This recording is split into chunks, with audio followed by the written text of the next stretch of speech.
ሰላምና ጸጋ ይብዛላችሁ።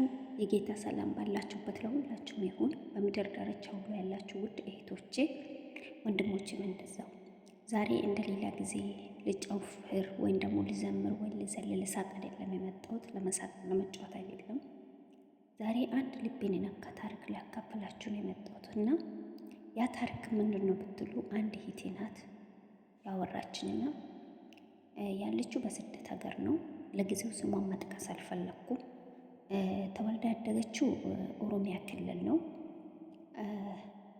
እና ምን አለችኝ፣ ከኔ ህይወት ድንገት አንድ እህቶቼ ቢማሩ ወይም ደግሞ የምትመክሩኝ ነገር ካለ ብላ ይሄን ነገር ለወደ እናንተ እንዲያቀርብ ፈለገችና እሱም ምንድን ነው ብትሉ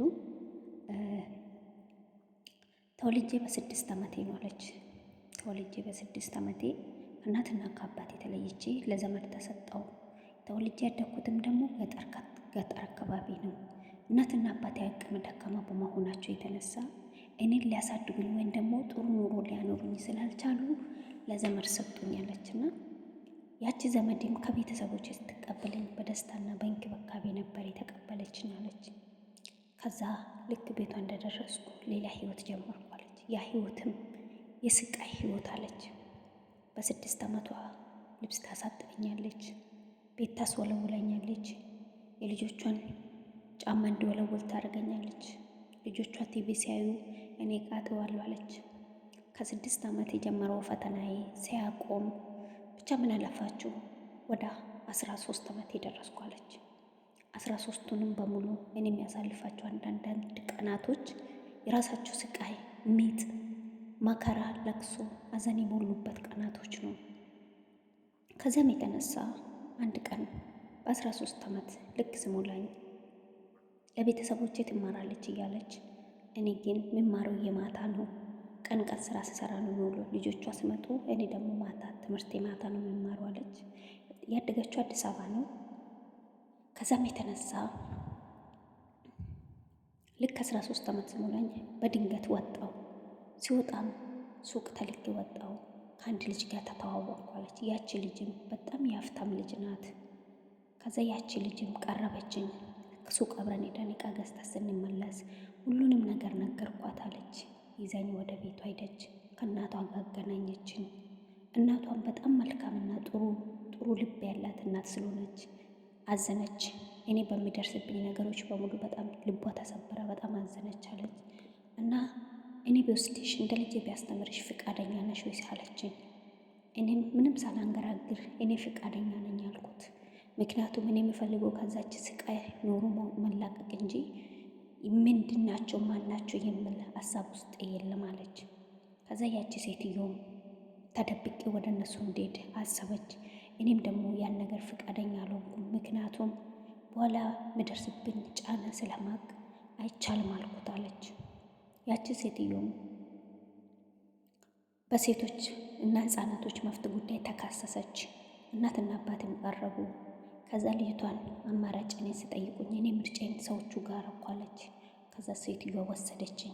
ከዛ በኋላ ደስ የሚልና አዲስ ህይወት መኖር ጀመርኩ አለች። ያቺ ሴትዮ ቃል እንደገባች መሰረት ልክ እንደ እናቷ እንደ ልጇ እኔም ደግሞ እንደ እናቴ አድርጋ እኔም መኖር ጀመርኩ። ህይወት እንዳዲስ ቀጠላ።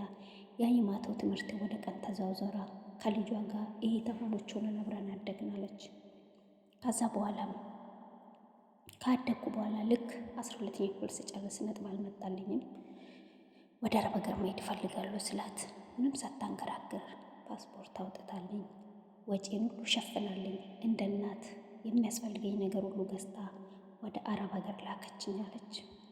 ልካልኝ እኔን ልካኝ በአመቱ ያቺ ሁለተኛ እናቴ ሳትወልደኝ እናቴ የሆነችኝ ፈጣሪ እየሰጠኝ ሞተች። እሷ ከሞተች በኋላ ተስፋ አጣዋለች። እነዛ ወላጅ እናትና አባቴ ለእኔ ምንም ናቸው። ለእኔ ቦታ የላቸው፣ ለእኔ ግድ የላቸው። ያሳደገችኝ አክስቴ የባሰች ናት። እዚህ ጋር ምንም ተስፋ የለኝም። ህይወት ለእኔ ጨለማ ናት። ሰርቼ ብር ልካለሁ፣ ምንም ላይ አልዋለልኝም። አሁን ስደት ከወጣው 11 ዓመቴ ነው። እድሜም እያለቀ ነው፣ ጉልበቴም እያለቀ ነው። መልኬም እየተቀየረ ነው። ምንም አካውንቴ ላይ ምንም የለኝም። ስጠይቃቸው ስንቸግር አጠፋን፣ ስንራብ በላንበት ይሉኛል። እኔ ተስፋዬ ምንድን ነው? ቀኑ ማታ እየመሰለኝ ማታና ቀን መለያት እያቃተኝ አይኔ በወንባ እንደተሞላ ልቤ ውሌ እንደተሰበረ አዘን ፊትን እንደሸፈነ ህይወት እየቀጠለ ነው። እና እስከ ምን ትይኛለሽ? ምከሪኝ፣ ወይም ደግሞ ይሄን ነገር ለጓደኞችሽ፣ ለእህቶች፣ ለወንድሞችሽ አደርስሽልኝ። የራሴን ለማጥፋት ብዙ ቀን ሞክሬያለሁ። ራሴን እንዳላጠፋ ደግሞ እግዚአብሔርን ፈራው። ምድር ላይም ተሰቃይቼ ሰማይ ቤትን መሰቃየት አልፈልግም በሚለው ፈራው። ስንቴ ሞክሬ መጨከን አቃተኝ። እና ህይወት ለእኔ እንደዚህ ናት። አሁን ተስፋዬ ምንድን ነው ብላ እቺ እህታችን ይህ መልእክት አስተላልፍልኛለች። እና አንዳንድ ለካ በህይወታችን ውስጥ የምናሳልፋቸው ማንኛውም ነገሮች በጣም ዋጋ ያስከፍሉናል። እኛ ስንስቅና ስንጫወት በልብስ ስንሸፈን ሁላችንም ደስታ እንመስላለን። የልባችን ሐዘን ግን የሚያውቀው አምላክ ነው። ስለዚህ ለዳንኤል የደረሰ አምላክ ላችን ድረስ ይሄት ያልኳት። እናንተስ ምን ትላላችሁ?